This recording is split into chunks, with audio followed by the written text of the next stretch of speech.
everybody. Welcome to our virtual art salon with Jomo Tariku. We're excited to have you here today with us. I'm Liz Farrell. I'm Artistic Director of Painting, Drawing, and Printmaking at Anderson Ranch. So we're all excited to have you with us today. And before we begin, I will remind you that we'll start by being in conversation. And at the end of the talk, there'll be a question and answer period. To ask a question, click on the Q&A icon at the lower right of your Zoom screen. You can scroll over and see that right now, and type in your question. You can do this at any time during the talk. I'm the only one to see the questions, and I'll post them at the end, so don't be shy and ask away. So Jomo, it's really great to have you here today. And we're really lucky to be talking with you. No, thanks for having me. Really appreciate Anderson and Liz, you for hosting this and having me. Yeah. Well, so your furniture design is absolutely exquisite. I've really enjoyed taking a look at it and being introduced to it, especially as a painter. I work in a different medium, and it's just amazing to kind of take a look and see and think about your thought process behind it. So we're really excited to take a look at this. I'd love for us to delve into some of where it comes from inspirationally, how it's made, and some of your thoughts on the creative process. So I think what we'll do is start by taking a look at maybe some of your background. And I'm wondering if we could start with a bit about how you got into furniture design. And I know that's a huge question. I think that's always a really good question for an artist. Like, why did you become an artist, or what prompted you with that? But I thought we could start there and then maybe dive into more about the forms and your process. Sure. So I just want to quickly jump into a short timeline that I want to show and share with everyone. So let me make sure I got this with Zoom so I can share my screen.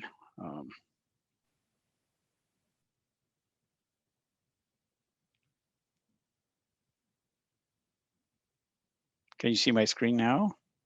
We can. Yep, good. Perfect. That's great. So I usually like to start with this quote that you and me have had discussion about my work and other parts of my work and my concerns in general. So I always, one of my concerns is definitely representation of Black designers within the industry. And I happened to listen to a lecture where Professor Ramon Tejada said the following from RISD. As a designer, I've come to terms with the fact that what and who design history has been interested in is in canonizing up to this point does not reflect me, my culture, my values. Many of the tenets that make me a citizen, a designer, and a teacher. I don't see myself reflected in much of the narrative of design, not in the history, the theory, the practitioners, or the outcome. And the reason I like to put that here in, which I'm thankful Anderson is inviting me, is I'm part of that, of that designers of Black designers that most people have not seen our work, even though we've been around. So because of different varying degree of reasons, I'm glad that finally people are finding out about my work. But now going back to where things started, it's kind of hard. I think when you ask most creatives, some people have a definite even date or age to say things maybe started for me at this age. For me, I've always liked sketching. I have a younger brother, a year and 2 months younger than me, who was totally into reading. He was pretty much my friend. At the same time, when he gets into reading, I had nothing else to do. I was not much of a reader. So sketching got me over boredom, especially during summer breaks at home. But that led a few years down the line. We did an apprenticeship where we ended up working in a very, very small wood shop very close to our home in Addis in Ethiopia. And my father, thinking that we would be doing as teenagers something stupid and silly, said, I better get these two guys engaged. So that's he went and introduced us to that small shop. We pretty much did manual work for the owner. When I say manual work, it's not child abuse. I'm just saying he didn't want us working on machines or power tools. So we did sanding, finishing, painting, prepping work for him. He was not only a maker or a furniture maker, but he was an accomplished artist, which half of the time he would show us. Oil paint was expensive, of course, but he had a collection of watercolors. So when he has a breather, he would definitely show us how to paint, how to compose drawings and all that. But I just want to say that I was not much into drawing people or animals. I always drew, cars, tanks, aircrafts, anything transportation related or object related. So when I'm at home, I would always sketch the items in our living room, which I keep calling, it was more like a Turkish bazaar, because my dad collected everything and anything he could purchase and bring with him during his travel uh, in Africa.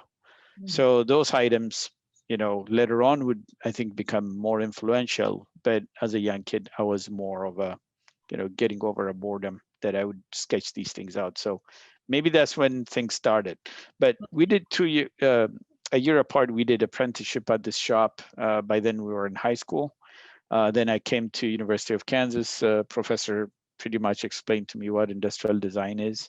The main reason I tried to get into KU actually was to attend, to do fine arts and not necessarily industrial design. I've never heard of industrial design Right. prior to that, but was my interest in drawing objects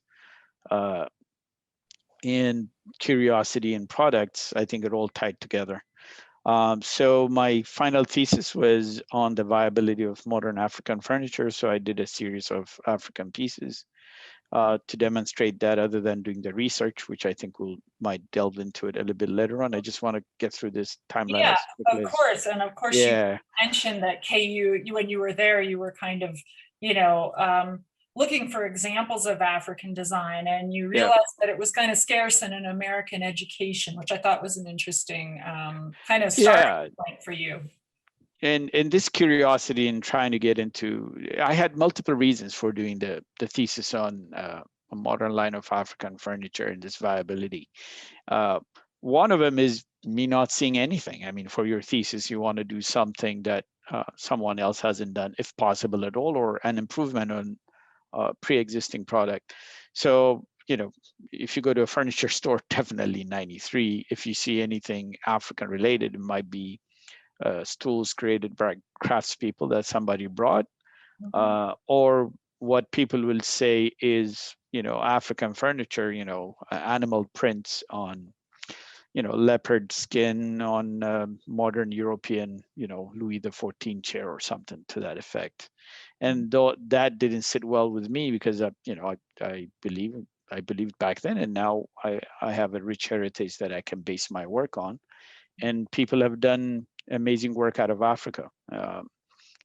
Maybe they're only seen as craft, but now as an industrial designer, I wanted to take it in a certain direction. So just to hit back, I also got my what is called a national interest waiver visa, and that was also based on my furniture design. Pretty much what I said to the immigration court is, look, no one else is doing this, as far as I know.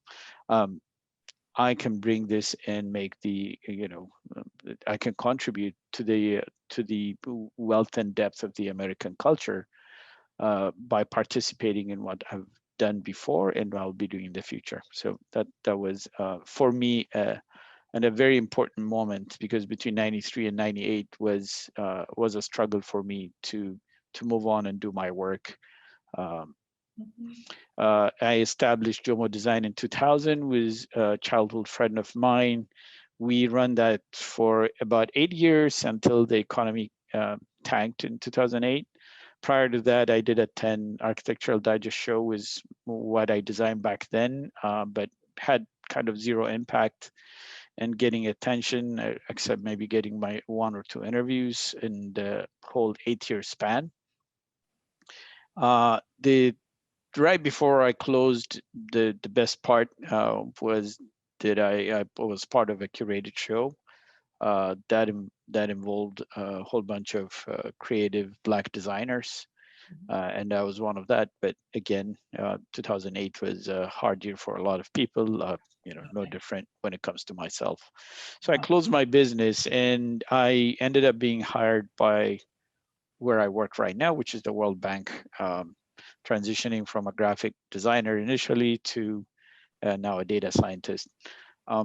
So between that, the move to World Bank, I kind of sidetracked from the whole furniture thing because I was kind of fatigued. I had zero impact with the whole thing. Which around 2015, though, the book Contemporary Design Africa publisher, Tapiwa Matizande, forgive me if I said her last name wrong, approached me about publishing about my work, my insistence that I haven't done anything for 7 years. I'm glad didn't work. And she kept on saying, I'll publish even your old stuff. That kind of raised a curiosity. I ended up getting invited to 2 Design Week festivals through an organizer in Ethiopia that ended up taking me to Dubai. And that is when I noticed suddenly what I did, which I did new design for that show.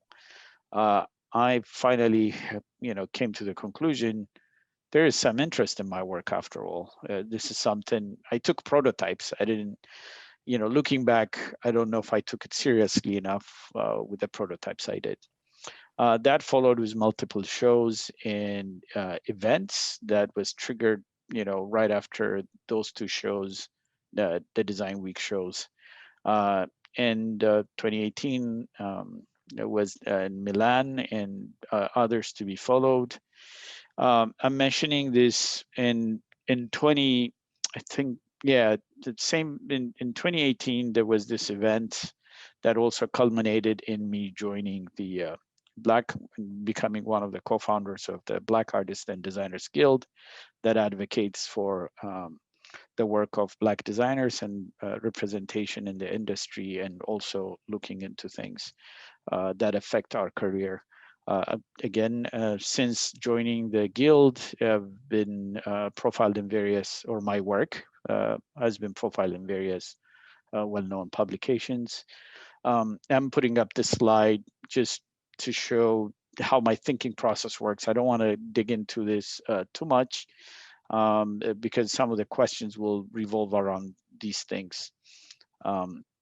This is a research that I did related to representation of Black designers in the furniture design industry.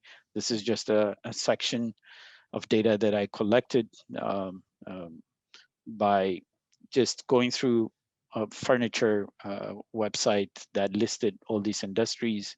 And then we scraped the data to do this. And this data ended up being published in the New York Times and Business of Home. And it was part of the dialogue when it came to Black Lives Matter related to the design world. This was also, I also dug into books and publications to see how Black design and Black designers' contribution is being recognized or not. For example, this is a list of styles and trends that is on the Atlas of Furniture Design published by Vitra. There's not even a mention of Afrofuturism in here, while you have, Louis XIV as a style, Napoleon III as a style. I don't even know these styles, So it is, it part of, as much as I'm into my design work and I love that, the other thing is working on legacy things that matters to a larger community. So we don't always talk about, a designer's work, which I've kind of said to you, we we always love talking about our work. Yeah. So this is just a slide to show you what, when you do research, you usually find interesting objects, and not necessarily all of them, seating, even though these are seating and tables. So I'm not specific when it comes to what influences me. I just dig in and try to find, Well, it was interesting. interesting because we were talking about that earlier, and you were saying, because I thought, okay, what Ethiopian design has inspired you, and can you tell me? And you said, actually, that's very important to me, but my design, I have a varied palette. You used the word palette, and you Mhm. said that you really kind of have explored other African design to kind of Mhm. be the inspiration for some of these Mhm. objects. And so it's interesting to see this in a sort of a layout of like what, where and how this has sort of entered your mind as you're creating these pieces. Definitely. Um, and this kind of goes back to what I was saying about my dad and his collecting habit of things. I think this falls back to that. I've always appreciated that craft because I ended up drawing them, and you end up looking at the details that these nameless craftspeople put into it. We live in a world where designers get to brand their name, and I get to talk about my work attached to my name. But Right. if I grew up in a home though that I can't say anything about that. All those objects that I saw growing up and that I touched and I sketched are created by people that I don't know what village even they come from, or what city, or what collective. Mhm. So it's kind of an interesting you know uh, what I grew up with, understanding it was what craftspeople do and what in the West we do, and it's always a constant dialogue, at least in my head, how this works out. Yeah. But their work is definitely influencing me, and it's not only about again seats. I mean, these are seats um, that just I would be skimming through either the internet. I have a decent amount of books on objects on Africa. I'm always looking at these things, even at whenever I get a breather or enough time. And the reason I have this slide up is uh, it doesn't matter what it is. It is whatever that could be the landscape. It could be architecture. It could be a religious uh, architecture again, and or wildlife, or your hairstyle, your scarification, your you know your hairstyle.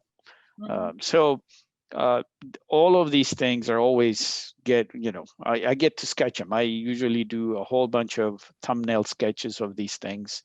I don't, in school, at least back in the days, marker renderings and pastel renderings were the in thing. It's not only the in thing, that's how you illustrated your ideas. Absolutely. Yeah, in these days it is more, yes, you still do those drawings, but for me, I have no intention. I am the client, pretty much. I draw for myself, and I You're prefer not to go showing it. through. Yeah. Yeah, I prefer to go through 20 ideas of the same thing, drawn as a thumbnail. Well, Um, Jomo, I mean, I guess, as I was looking at your images earlier, and I was looking through sort of the the furniture that you had created, and then kind of going backwards and seeing where it evolved through sketches, I mm, wonder about how, your sketchbook practice is such an integral part of your practice as a whole. It seems like so important.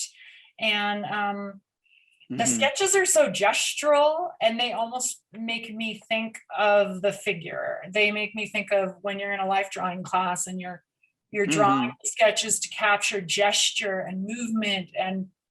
Um and I'm just wondering, like, do you ever think about the chair as representing a figure? Now I know it's meant to hold the figure. I know it's Yeah. about comfort or whatever purpose it serves for us, but I'm wondering if as an object itself that sort of seems to serve as a figurative form for you. It does. I mean, again, like you said, you end up sitting on it and kind of tries to follow that, human body pattern on the chair. The backrest touches your back, the seat, your backhand, and so on and so on. I've played around with this idea back and forth. What can I create as a designer, as an artist? Uh, it's just that I haven't come up with a balance of that figurative image that I have in my head translated to a chair.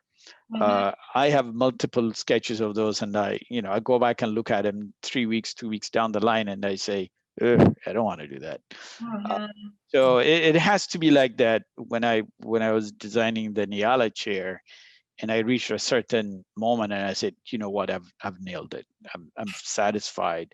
And I go back and look at it 2 weeks down the line. It kind of tells me that it was not a temporary satisfaction, but it was, this is a chair that I really like, and I want to produce and move it from the 2D idea and whatever is in my brain idea to 3D representation.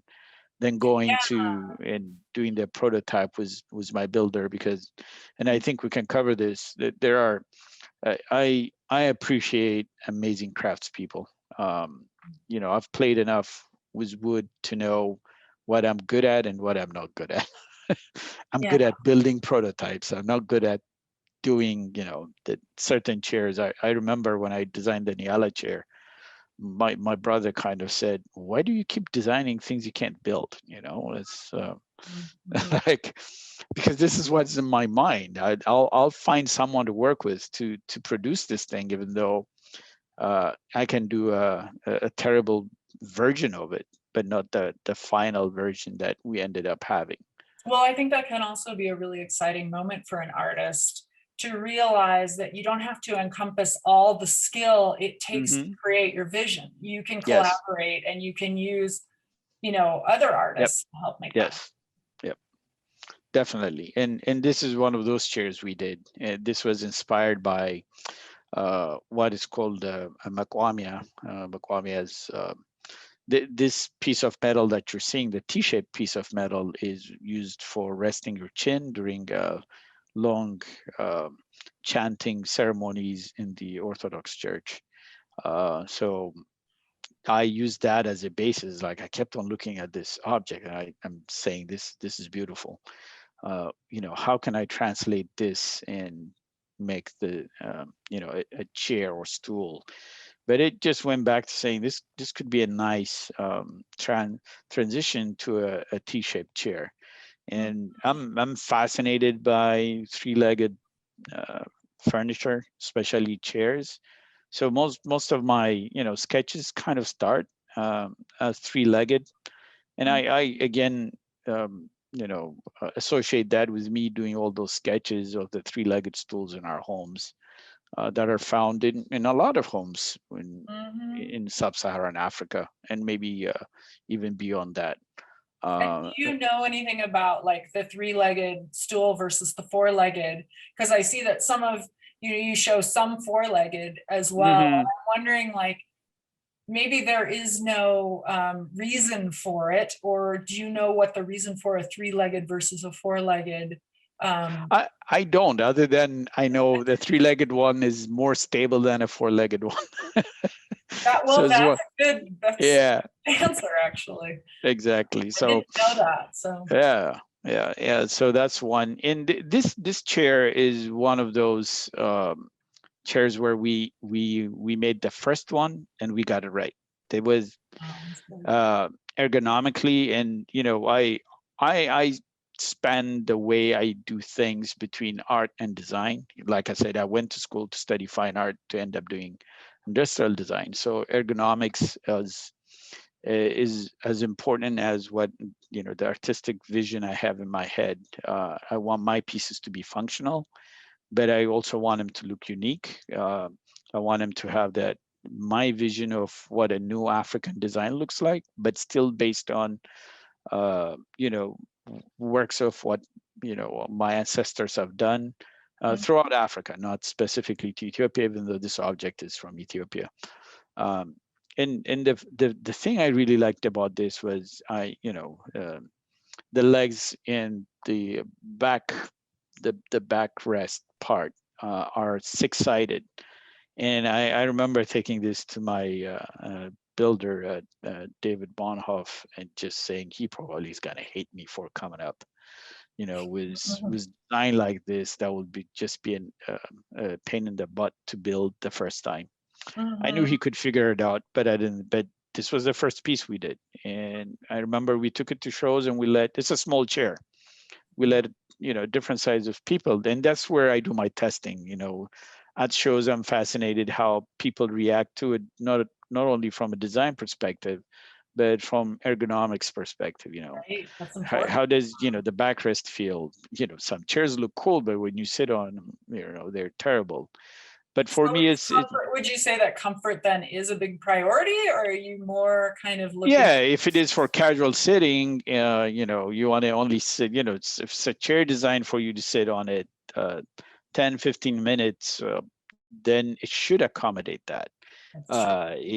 This is I don't do task chairs, for example. That's not my territory or expertise. So for me, it's always a mix of I want it to look good, I want it to be unique, but it really needs to carry my African story in it. That narrative. Then if it is not within that window, I'm actually not interested. I've done enough uh, design work not to worry about what else I can do. I'm not trying to be somebody else. This is what I want to do. This is what I want my legacy to be. What I want to change is the design vocabulary and the understanding, the very nature of a very focused Eurocentric view of design is what I want to kind of shake up as much as possible. And I want to bring my own narratives into that. I want to be able to say to others, look, we have very rich cultural heritage that we can extract things that can influence even modern design. And the same here, they have, and again, this water jug that women carry over a long distance in areas that clean water is not found is not unique to Ethiopia. This is again from Ethiopia, but I just want to make that statement clear. And it's called insera. We've had these water jugs when I was growing up. It's always fascinated me. When the clay breaks on these things, we would actually make objects out of them when we were kids. So it is something that I'm attached to. So I'm not surprised that I ended up using this as an influence to design this tool. This tool is hollowed out in the inside and is made out of plywood and ash for the solid wood part. And is this layered or laminated plywood? Just yes. Asking. And then is it like, did you turn it on a no lathe, or how did you? It was turned on a lathe, but I wasn't the one who turned it. Okay. I am definitely scared of a lathe machine, but I'm going to be getting into that. As I had one accident in college, and I haven't touched a lathe maybe in 20 something years now. So it is something I'll get back into. I've decided to purchase one for my small shop here. And this is the Niala. And again, going back to not only chairs influence my design, but I look at everything as a reference point as long as it comes from Africa. The Niala antelope, the male one, has this beautiful horn. I've been fascinated by this thing. It's like, what can I, how could I interpret this? And once I started sketching this idea, is again I locked into the three-legged thing, and this is the end result of it. And again, this chair was made by the same craftsman who did the Makwamia chair.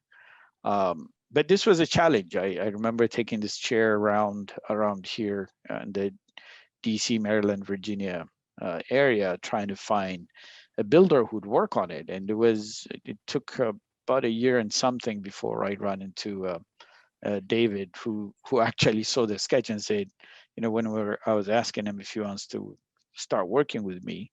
Mhm. And he had an option of different chairs to pick from my sketchpad, but when he saw this, he said, I want to do this one first, which made me Wow. happy and concerned at the same time, because I knew Wanted it. I knew this would be a difficult chair, but the end result is has been great. It's a chair I very much love, and I love it when I take it to shows and people react to it, from, is this an art piece? Can I sit on it? Oh, wow, it's actually comfortable. It does not look like one, So Yeah. we went through few prototypes, but this is the final design. Well, and then it brings up, and we can look at this image too. I Mhm. think about how you started maybe by talking about being inspired by traditional African furniture that you had grown up with, and those objects, and then you sort of branched away from that a bit. You're starting to look at animals and architectures and eating vessels Mhm. or drinking vessels and utensils and things. And I think that's really intriguing. It's like you've kind of expanded to be Yeah, inspired by other things as well. That's cool. and definitely. By the way, the whole idea of utility, I remember even as a kid, even now, if you go to different places within Africa, I think for us, functional art is kind of the norm. For example, you might use a beautiful basket to serve with it, then you just pick that up and hang it on the wall. I mean, Right. we do that even upstairs in our kitchen. Yeah. The same thing with serving coffee. That coffee goes on a nice, um, round, a mat thing Mhm. after you serve coffee with it, and it is part of the decoration of the house suddenly. But Mhm. then the next day when you need it, you pick it up and use it again. Same thing with clay pots and so on. So I think I've also unknowingly adapted that, the functional art way of doing things from the way I grew up into the objects that I'm creating now. Yeah. Yeah. And this is just to give you more views of the same design. We ended up also creating a stool version, which was a kind of a natural transition once we did the chair. Um, And how do you it think about your choice of wood? Does that fit into the conceptual idea, or is it more just like the way it looks and how strong it is, and that kind of more practical and formal concerns? I, it's all of them. I'll admit I love American walnut. It just is, Words, even even in school I liked it, and even now I do. I'm staying clear of using tropical woods right now. I I'm okay with using whatever is ash and walnut and cherry for the moment, until I have enough time to research and find out things. Um, and as much as possible, I want to control also how we do production. And when I get to the stools, hopefully I can explain that more. yeah. And going back to objects, this is a chair based on an Afro hair pick, and it has a lot of meanings within the history of African America, within the African American struggle during the 70s and all. Keeping your hair naturally, showing that off. The Black Power fist right at the top of the hair pick she has in her hair, and in different cultures within Africa, it is a sign of beauty. You probably comb your hair and stick it back in. Even hip hop artists I've noticed in the last decade or so have done the same, and I'm wondering if they ever made that connection back to the 70s here in the U.S., or did find it in the in African cultures that do that. So this is called the Mido chair. Mido in Amharic, which is the Ethiopian language, is the hair pick. And it is, again, one of those things I kept on playing around to see how can I, turn this into an interesting looking chair. Mhm. Well, it's really unique, and I like the way it becomes almost a caricature of Hmm. that object. But then it also is so functional. And it's so interesting that you know, we talk about functionality, and you have such a beautiful way of allowing your imagination and your creativity and your sensitivity to objects that are used, Hmm. and kind of transforming them into these functional objects that I'm guessing are quite sturdy. And you know, Hmm. that's what a challenge. And not every artist has to think about balance and Hmm. ergonomics, you know, all the things you were talking about. It's Yeah. interesting. And I can't show it now, but there is a newer version of this we're working on. It will it will be ready, I think, end of the year. It will be part of an event that I can't even talk about. Oh, okay, all right. but it is more than a 3D rendering. We're working on this at the moment. Wonderful. And this is Ashanti stool is from Ghana, from the Akan people. It's one of those tools I've been fascinated with. I've always looked at it and said, I got to do my own version of this thing, but I can't just straight up copy this. I have no intention as a designer or as an artist just to tweak something and do my version of it. But this ended up, you know, this is made out of plywood, and this is what I'll be kind of teaching on how to come up or how to build things like this when I come to Anderson Ranch. All of the pieces are cut on a CNC machine. It's height adjustable. It's my way of, you know, again, incorporating ergonomics, simple lines, and I'll talk about how I come up with some of these ideas in a few minutes. I'm looking at our time. This whole idea of height adjustable stool came from this headrest object. I was doing an exercise where I would look at these objects and decided just to sketch out the silhouette Mhm. of each of these objects I'm looking at, and not into get into too much detail of what I'm drawing, but just capture the silhouette and move on. And once I hit this headrest, I said, that that thing is a stool right there. Yeah. Um, Definitely. and you know, it kind of helped. It's like, what you need? I can. I have two options. Yes, just to produce the silhouette as a piece, but I really wanted to add some functionality into it. And I said, you know, it would be nice somehow if I can figure out how to make it height adjustable. I was gonna Um, say, can you raise it? But I see that you already answered that question. That's yeah. really So wonderful. in here you can see the, where it is at any 18 inches, it is raised, and at 15.5 inches is lowered. But yes, you can. And here again, this is a traditional three-legged stool, and on the right is, what happens when you pay attention to the silhouette, but you do your own modern interpretation of the same thing. Beautiful. Um, Yeah.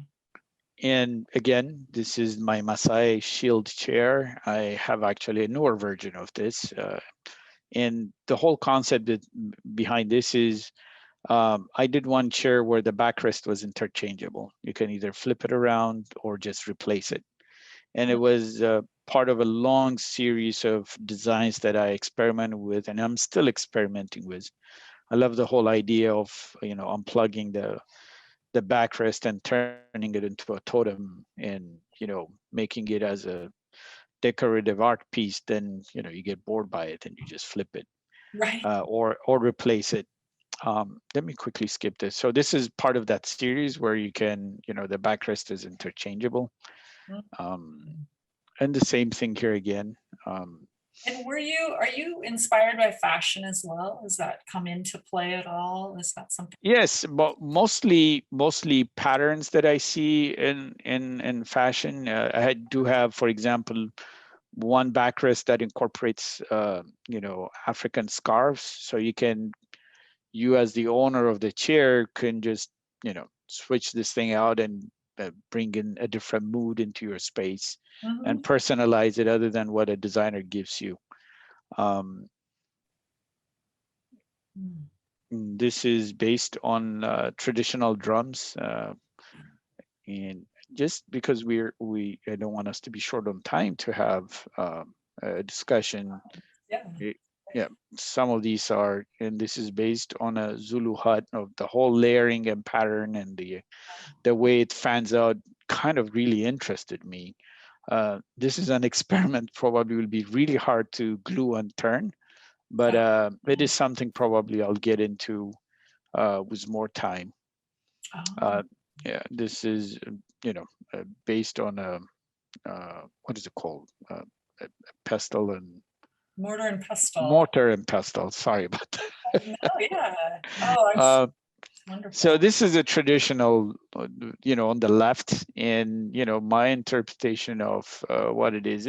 It's always fascinated me as a kid when it is mostly women when they grind grain with this thing. Is Amazing. more than sometimes two or three women would have the mortar, and they'll be beating the grain right into it, but it has a rhyme with how they do it, and mostly they would be singing or something similar. And I've always wondered, does that have an effect? And it's kind of mesmerizing to watch them do it because they never run into each other. It's a Interesting. very fast, so it's a fascinating object that have always been in my mind. That I'm not surprised I turn it into a seat design. And also one that incorporates pattern and repetition. That sounds like it Yes. has a lot Yep. to do with Right on the body of the piece. it. That's it.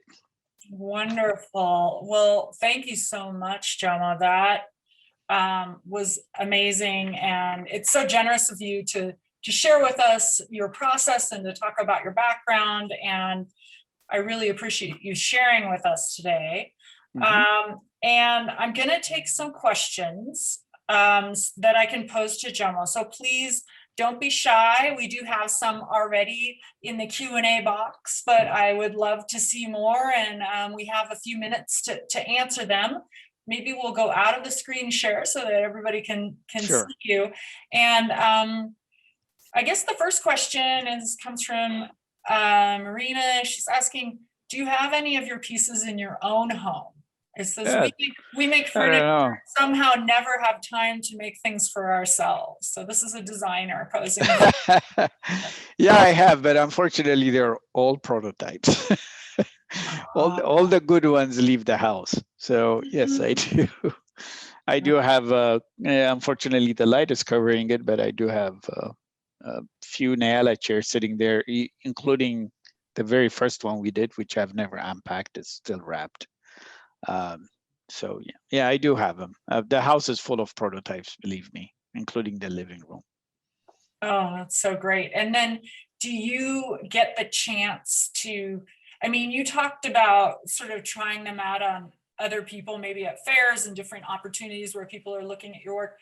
How much do you sit on these, and how much do you get the chance to kind of try them, or do you mostly experiment on other folks? No, I try. Between me and especially on the chairs, David, thankfully we're different sized men. We do test these things between us, but I don't think that's enough. I really want to see actually how tall people react to my small chairs. Yeah. Of course, kids is fine. I have my own teenage kids who can sit on them and try them. But I prefer to hear, and sometimes and luckily up to now, when I've been to few shows, people don't know I'm the designer, so they honestly blurt out things. Oh, you get some Yeah. feedback that way. So I don't find that as a negative. That's probably the most honest feedback you can get. So I'm Right. fine with it. I listen to these things, and if I strongly feel that I need to keep a design as is, of course I won't change it. But some of them are good comments. Maybe the chair is not deep enough, maybe it's not wide enough. So as long as it does not ruin the balance that I have in my head and what I think is a well balanced design, I potentially will go ahead and change it. A couple of people have told me it's a bit short for them, but a decent amount have said it's a perfect size. This is not a dining table chair. I mean, the Right. price also does not justify it. to make it a dining table chair. This is more of Well, a people are kind. picky about their chairs, just like they're picky about their food. And I've always thought it would be hard Yeah, to be a chef because you have to get a lot of criticism and everybody has a different opinion, but yeah, exactly. they're definitely gorgeous. We have another question. Nancy's asking, from start to finish, how long does it take to make a prototype?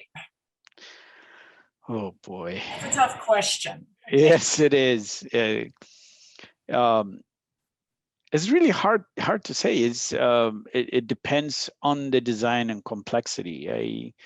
For example, those CNC cut designs, even from the get-go, the idea was, and this came about through the dialogue with my brother. He again, going back to the Niala chair, he said, this whole thing, even after we figured it out, we said it's complicated.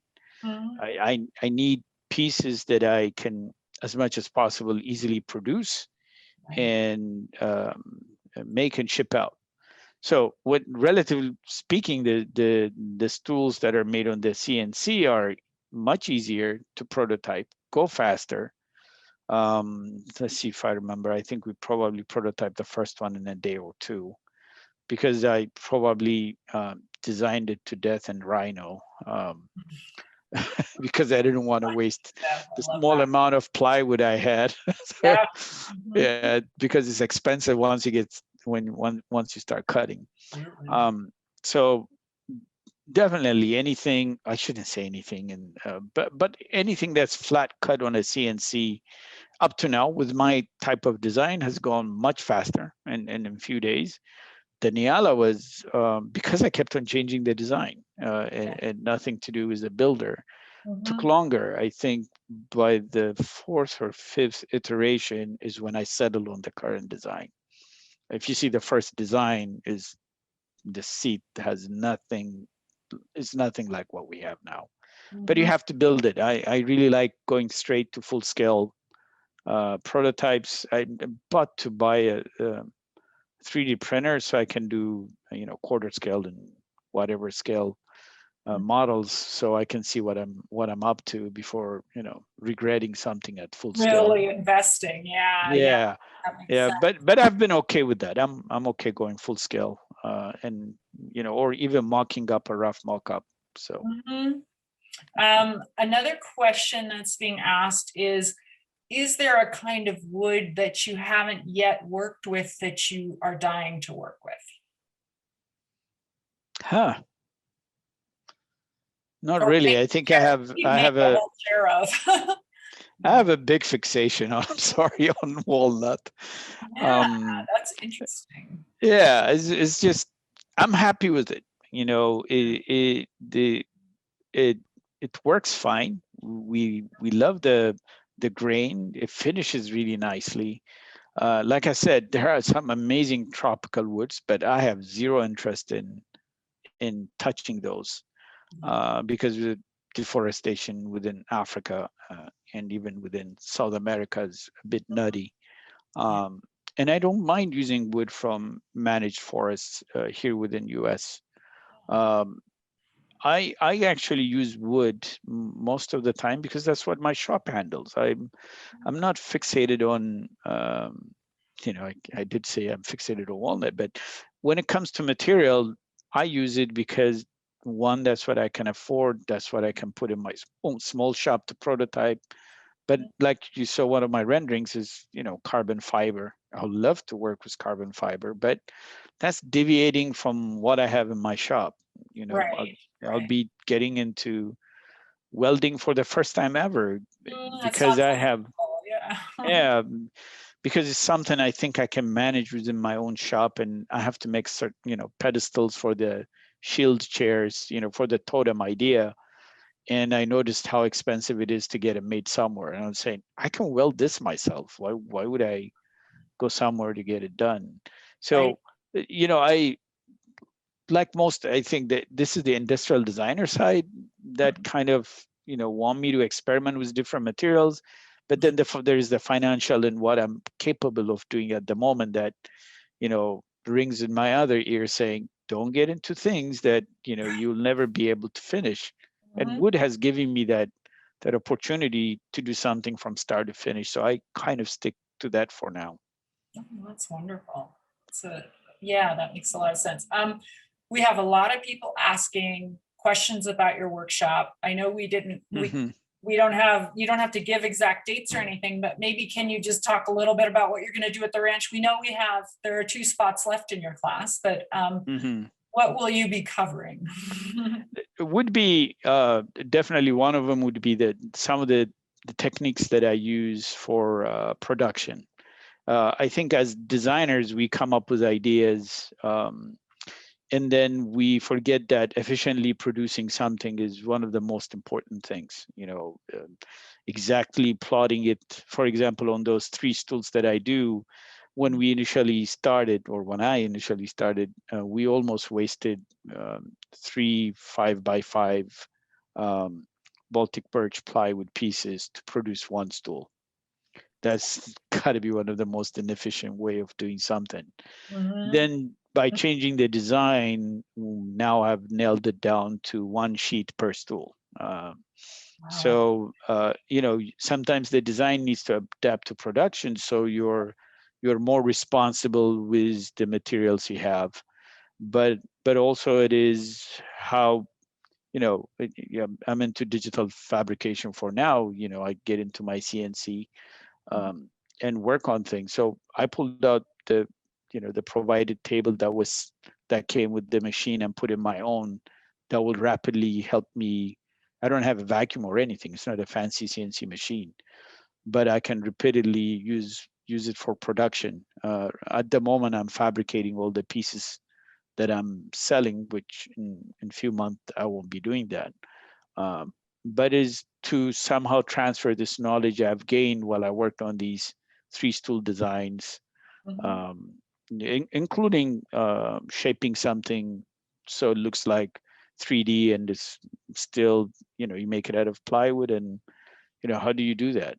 So I'm hoping that I'll cover between efficient production plus some of the fancy things you can do is 3-axis CNC that maybe your students already know that, but I think it's worth sharing. It is absolutely. And we can all learn. We just yeah, I'm always learning. Yep. I'm gonna pose a final question, and that one is, do you continue to travel to Africa, and do you gain new inspiration from recent trips or new trips? Always. I mean, unfortunately, my recent trip was when recently my dad passed away, and I went there. But that was a quick trip to Addis and back. So I didn't dig into too much design related, other than meeting with another great furniture designer friend of mine who's into sculptures also. So other than connecting with her and talking about art stuff in her career, my career, those type of things. But yes, I plan to, even one of my plans, and I think I've succeeded up to now, is to participate at least a minimum 1 event within Africa. After all, my design is based on Africa. When I have not been able to physically go, I did went for 1 event to Accra. Surprising part of that one was I showed up, but my chair didn't show up. So,